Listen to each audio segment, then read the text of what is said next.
Thank you. Colleagues, good afternoon. It's a wonderful setting here, right by the river Thames, the House of Lords. It's wonderful to see everybody. I think the protocols have already been laid out, so I'll ride on those protocols. I will not repeat. I must recognize Ambassador to Zimbabwe here, His Excellency Katsande, Ambassador Mchangwa, and others, and Dr. Adeleke. Thank you, former Mayor, for that speech. Colleagues, it is both an honor and a privilege to stand before you today in this esteemed chamber, a place where ideas flourish, business flourishes, and decisions shape the world. I extend my heartfelt gratitude to the Leaders Without Borders Development Center for convening such an esteemed get-together today and tomorrow. And you asked me to speak about basically sustainable investment opportunities in Africa and focus on Zimbabwe as a case study, Zimbabwe's mantra of Zimbabwe is open for business, and really try to argue the case for that. Today we gather not merely to celebrate a list, but to acknowledge the spirit of innovation that drives our global economy. The top 100 emerging global businesses represent the wave of transformation and transformative enterprises that are reshaping industries across the globe. These businesses have demonstrated exceptional growth, resilience, visionary leadership, setting a benchmark for excellence in an increasingly competitive environment. Each entity on this distinguished list embodies the power and perseverance and strategic execution.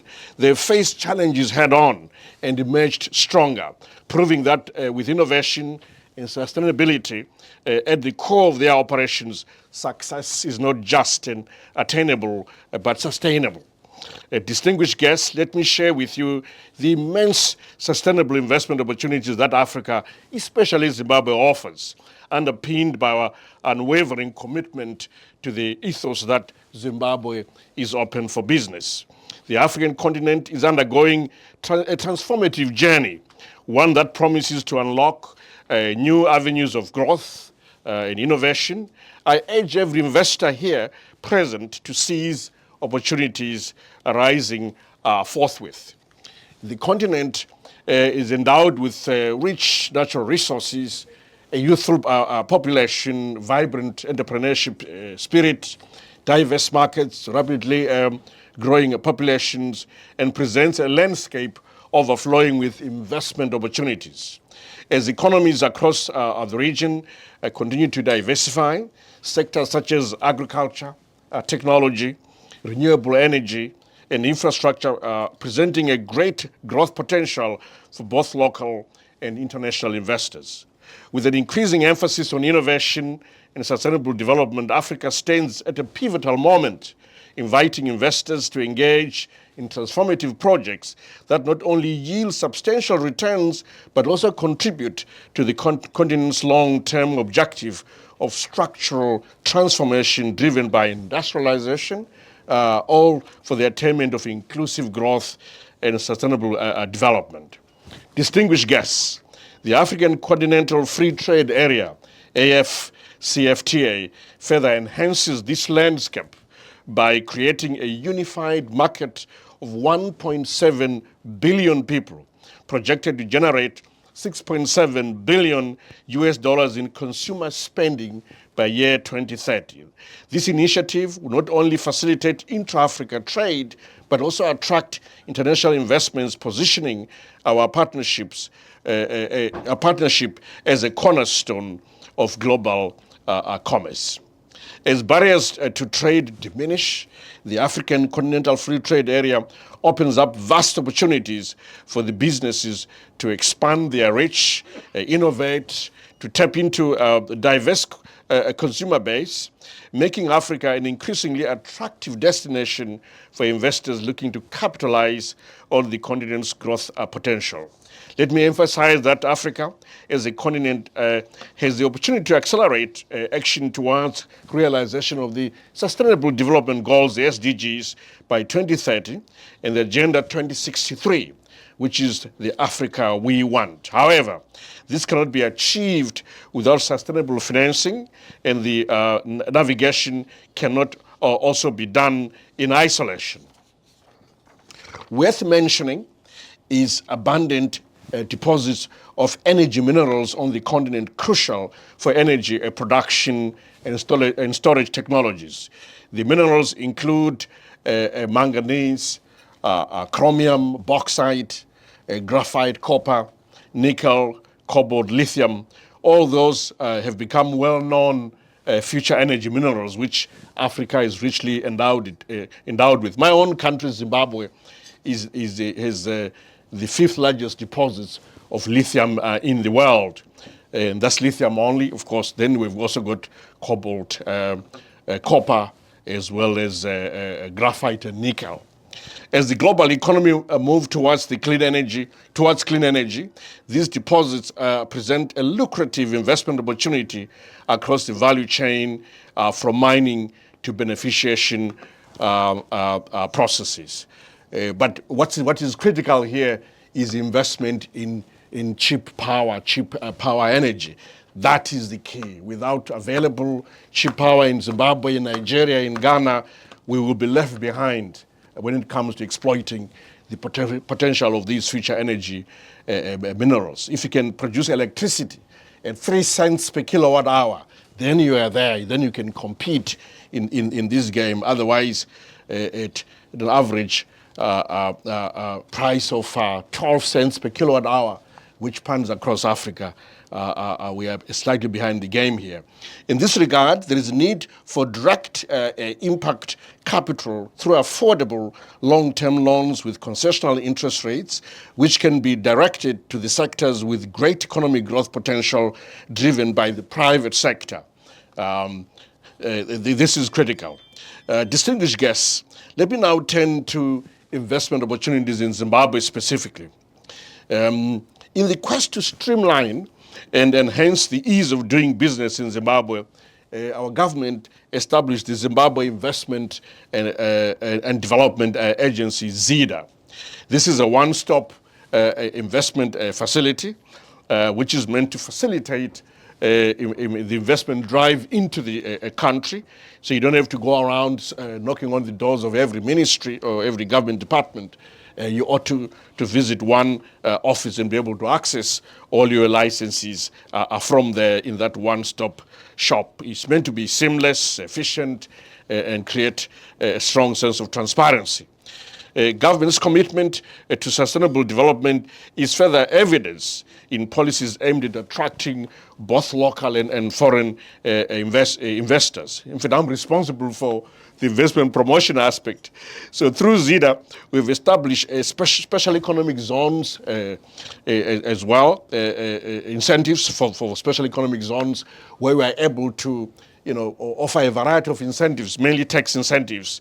These encourage innovation. These will be incentives as well meant to encourage new manufacturing processes. My colleague here, Ambassador Mtsangwa, who's very passionate about the steel sector, will be expanding incentives towards that sector soon to make sure that we create a global steel hub in Africa, based in Zimbabwe. Special economic zones incentives include a zero-rated corporate tax, for example, for the first 5 years of operation, and followed by a reduced tax rate of 15% thereafter. As you know, the 15% tax rate is almost a global minimum standard right now for anyone who operates in that space. So we will make sure that in the first 5 years there's zero tax, and you only move back to the 15% after 5 years. And investors can also benefit from special initial allowances of 50% on capital equipment in the first 5 years and 25% in the subsequent 2 years. We're also able to offer you via a deferment in value-added tax on any imported equipment, and at the discretion of the minister who is standing before you, that can always be extended beyond the first 5 years. I try my best to make sure we really do roll out the red carpet for investors. So that's what we mean by Zimbabwe is open for business. We've created a one-stop center. If it doesn't work for you, please tell us. We've also got a variety of tax incentives. Again, if these are not good enough, tell us. For those who are in the infrastructure space, you know about these PPP structures, such as BOT structures or boot structures, build, own, operate, and transfer. And again, we have special incentives for BOT structures in the form of tax holidays in the first 5 years, because we want to promote investment in infrastructure from the private sector. Government alone cannot build roads and dams and so forth. The private sector could do this sustainably, and the returns are very good. It's quite easy to come across a project in Zimbabwe with an IRR is about 15%. And I think 15% most investors are comfortable. I know those in telecoms want 35%, but these are roads and electricity. So 15% is not too bad, frankly. Even with the worst risk premium in Zimbabwe, your cost of capital should be about 10%, 11%. So at 15%, I think you'll be comfortably clearing your cost of capital. Zimbabwe is not just one country. It is a land of possibilities. It is nested in the heart of Southern Africa. We serve as a gateway to the Southern Africa Development Community, or SADC, and also the common market of Eastern and Southern Africa. In fact, Zimbabwe is also the home of the SADC power pool, the most developed power pool or power trading arrangement in Africa is in Southern Africa and is based in Harare. So that's why we buy excess electricity from Mozambique. If Zimbabwe is short, we buy from Mozambique. But through the grid, we've got a grid that works quite well, and we can also buy the electricity on the one-day forward market. It's reasonably sophisticated, I tell you, in terms of that sector. But also, we are now a fuel hub in Southern Africa. So fuel comes through the pipeline from the east, from Mozambique, onto a huge facility on the outskirts of Harare. And from there, we're able to supply. We have enough capacity to supply Botswana, Zambia, Congo, DRC, Malawi from that facility. So you can see that Zimbabwe is not just a landlocked country.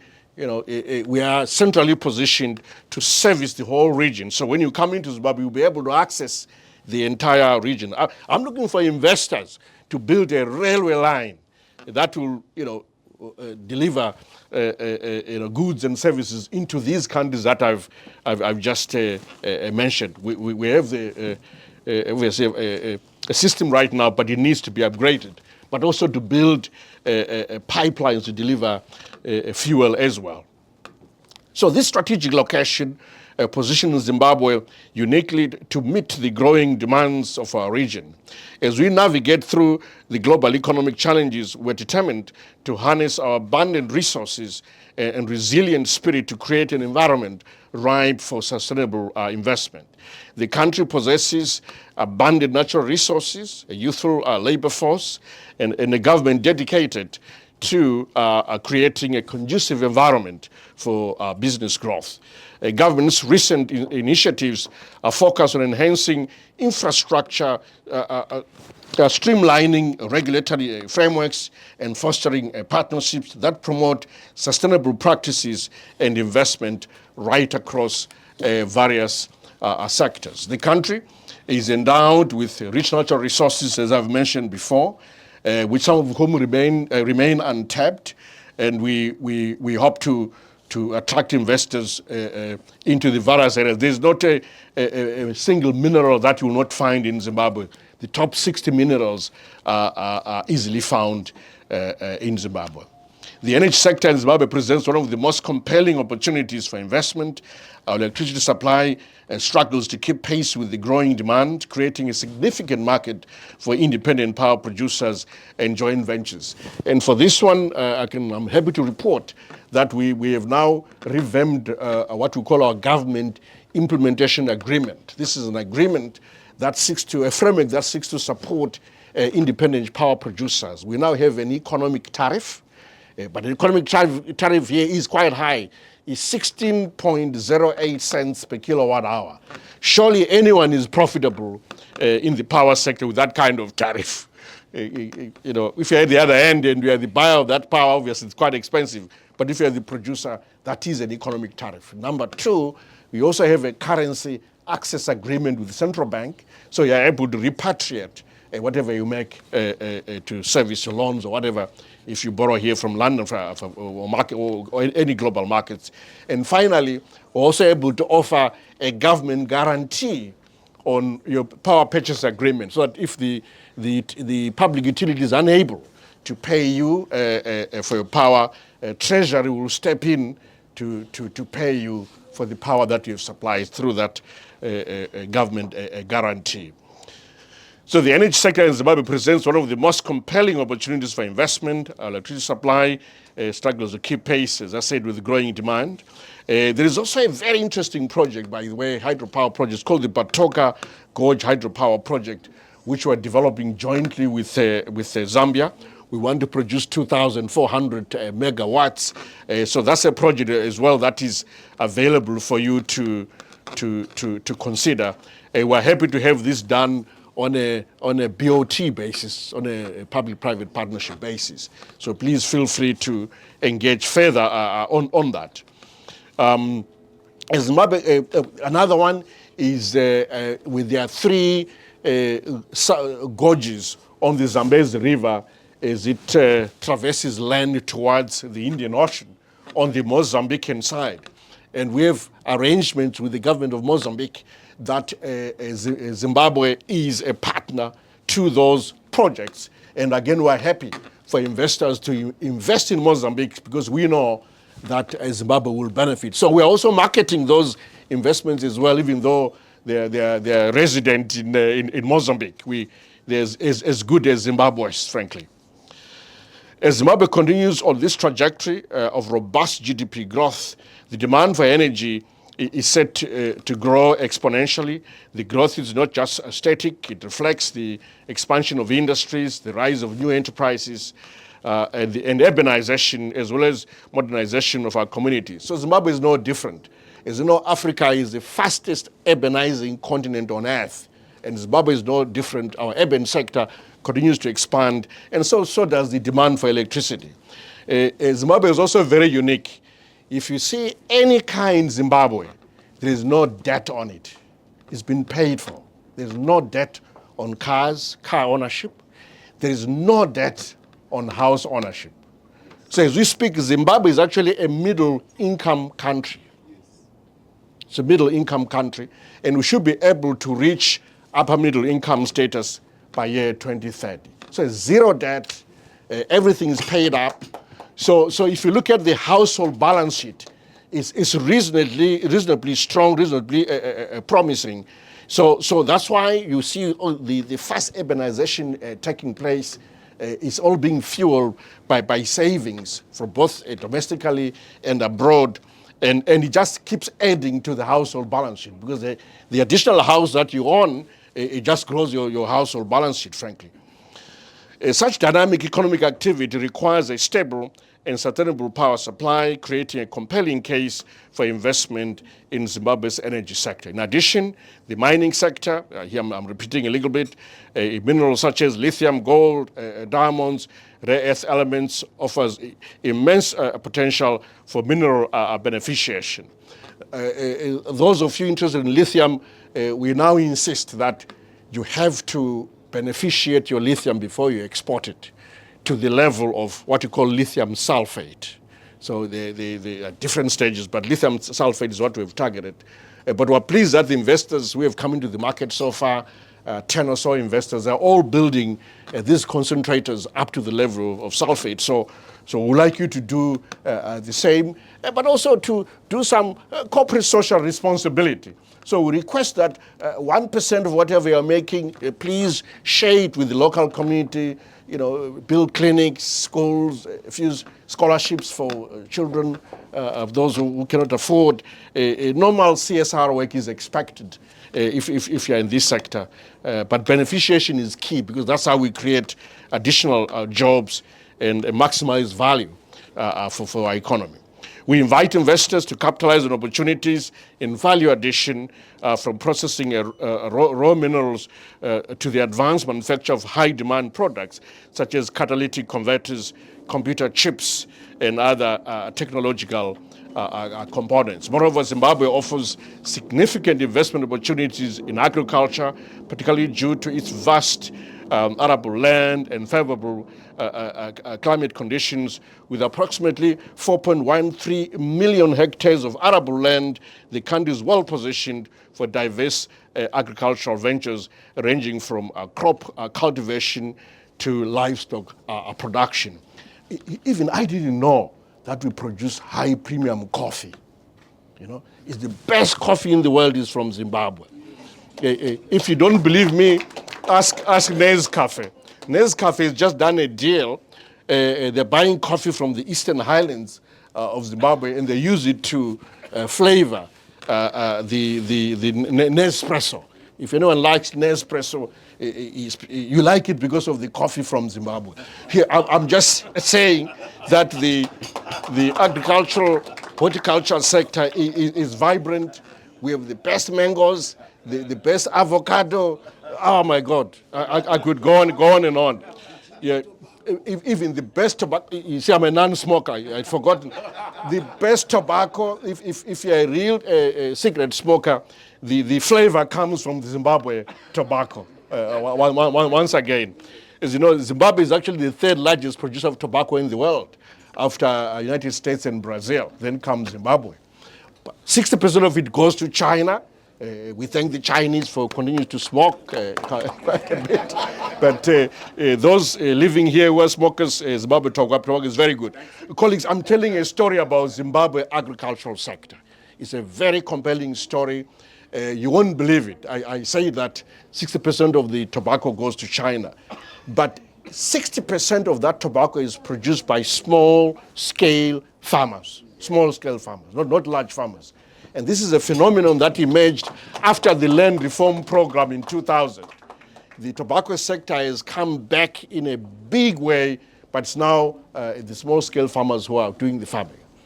Wheat production, last year we had the highest level of wheat production in 100 years. Highest level. Zimbabwe is self-sufficient in wheat. We don't import wheat anymore. We started exporting wheat, and again, this was after the land reform program. I've said enough about agriculture. We are most welcome to invest in this sector. Investment opportunities in agriculture infrastructure in Zimbabwe, particularly in irrigation systems, are substantial and critical for enhancing productivity and ensuring food security. With a projected national irrigation potential of 2.2 million hectares, the country aims to optimize its agricultural output by developing robust irrigation facilities, benefiting from more than we have 10,600 water bodies right across the country, and irrigation would benefit from this. Our view, colleagues, is very simple, that when you see a dam, it's not just some piece of infrastructure for quarantining water, but it is an economy. A dam is an economy that, because the water is only useful if you decant it or conveyance it onto the field, it starts watering stuff, and that's agriculture. But also a dam is a source of tourism. You can do fisheries as well, and so forth and so forth. And even power production, hydropower production. So a dam is an economy. That's a new mantra that we've been pushing hard. And again, you are free to exploit any opportunities. Furthermore, investment in Zimbabwe's agricultural value chain and beneficiation offers significant economic potential and underpinned by the country's strategic policy focusing on boosting productivity enhancing market efficiencies, and optimizing value chains. Through channeling capital into agro-processing, storage, and logistics, investors can tap into high return opportunities while contributing to import substitution, export growth, and rural industrialization. But also we've deepened capital markets in agriculture. We now have a formally functioning commodity exchange. Those of you interested in the capital market side of things could invest through our commodity exchange to be able to make money trading various instruments. Distinguished guests, it is worth noting that huge opportunities lie in investing in infrastructure. To that end, improved transport, energy, telecoms, networks would not only facilitate trade, but also enhance the overall business environment, enabling Zimbabwe to connect with global markets more effectively. The digital revolution also reshaping economies worldwide is also impacting Zimbabwe positively. Through fostering collaboration in technology and innovation, we can drive efficiency, improve our services, and create sustainable solutions to address our shared challenges. Zimbabwe's greatest asset, colleagues, is also its human capital. There are vast opportunities offered by investing in the education and skills development sector. Zimbabweans love education, trust me, they love education. You will never go wrong in investing in a private school. Anywhere in Zimbabwe, you build a school, someone will show up and pay high fees for their children. I encourage you to look into this sector. Colleagues, I've said a lot. I invite you all, investors and entrepreneurs and visionaries, to explore the myriad of opportunities that Zimbabwe has to offer. By investing in our nation, you're not merely seeking financial returns, you are contributing to a sustainable future that uplifts communities and fosters economic resilience. In conclusion, Zimbabwe is more than just open for business. It is ready to partner with everyone in building a sustainable future. With rich intellectual capital, supportive government policies, and unwavering commitment to sustainability, we are poised to become a preferred destination for investors seeking new horizons. Just a word about sustainability. Some of you may be in the carbon credits business. Who is in the carbon credits business? Yeah. 1, 2, 3. Great opportunities for you in Zimbabwe on the carbon credits front. We can speak offline later. I will tell you exactly where to go to make money on carbon credits. But beware. Please, you can keep 70%, give us 30%. It's not for the government, it's for the local communities. Because you want to be friends with the local community so that as you exploit those forests for carbon credits, they also get something. Please don't cut private deals with the local chiefs. We've had a lot of those happening, cut deals. You promise them a small boat here, a small car here. Give them 30%. Then that will be fair. Let us work together to transform Zimbabwe into a beacon of sustainable development in Africa. We are friends to all and an enemy to none.